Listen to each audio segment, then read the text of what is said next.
Hi everyone, so here is the week 1 video to go over what you're going to be doing for the first week in your STEM class this term. So the first thing is looking at research and reading. You're going to take a look at the NGSS STEM overview videos that are under the STEM Brief Project 1 section of the Canvas site. So if we take a look at our Canvas site, you'll see that under Project 1, STEM Brief, there's an NGSS STEM overview. So if you click on that, you'll notice there's a few videos. These are fairly short videos, should only take you a few minutes, just kind of refresh, STEM, NGSS, that's what we're going to be talking a lot about this term.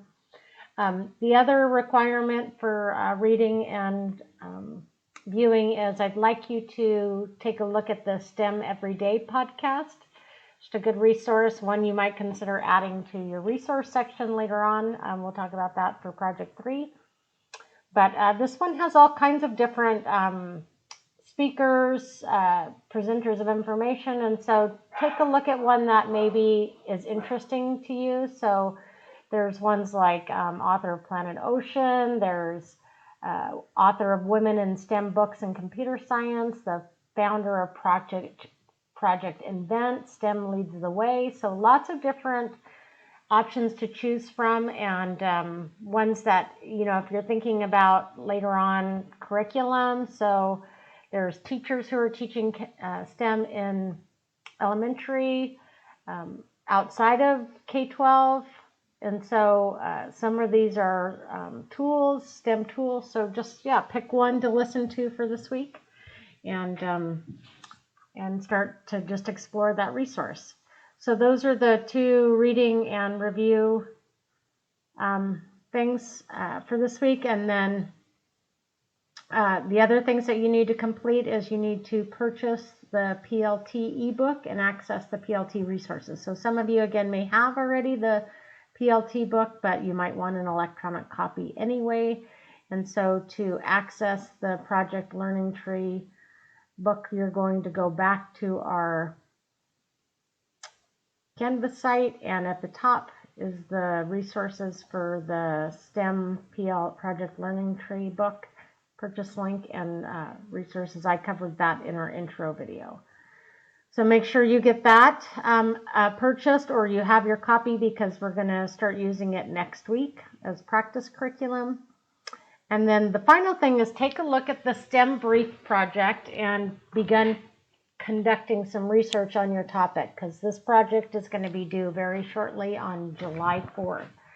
So you're going to want to start getting familiar with that. I'm going to go over it briefly here. So if you look at that project, there's instructions. It says you're going to create a STEM brief following the examples provided on Canvas that address a major issue in STEM.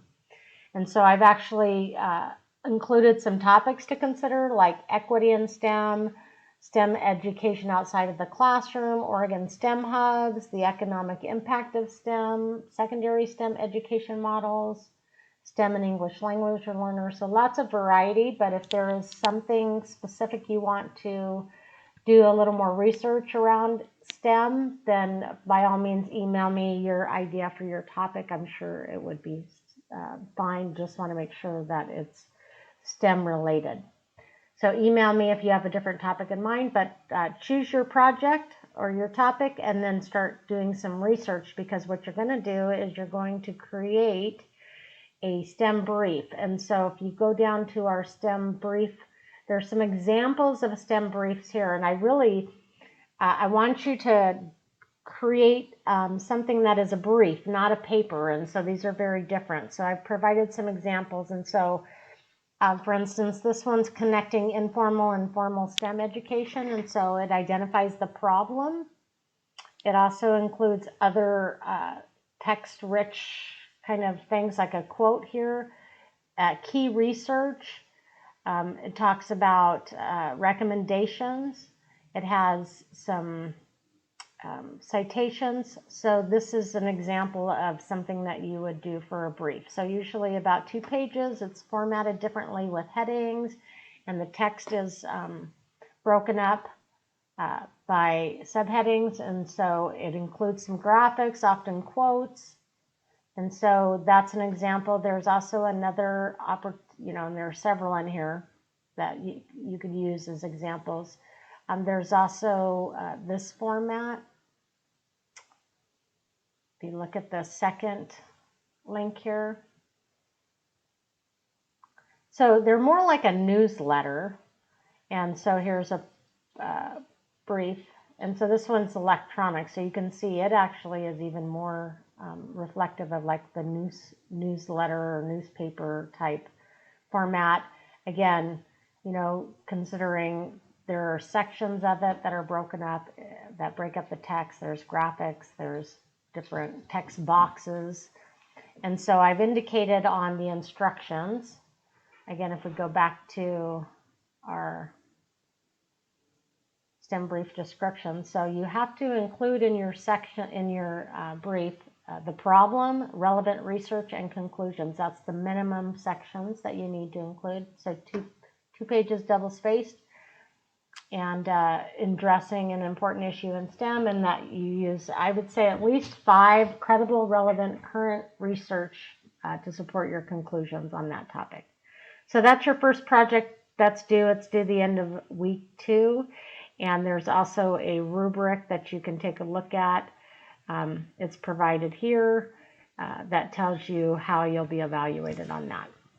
So that's the first big project that's due, again, due the end of the second week. But you have some smaller things that are due actually week 1. So the first thing is I want you to introduce yourself using a Flipgrid video. We do have one new member to our STEM team this term, Ed Nichols. He has been in my classes before. Some of you may have known him from undergrad work. He's an elementary teacher on the coast.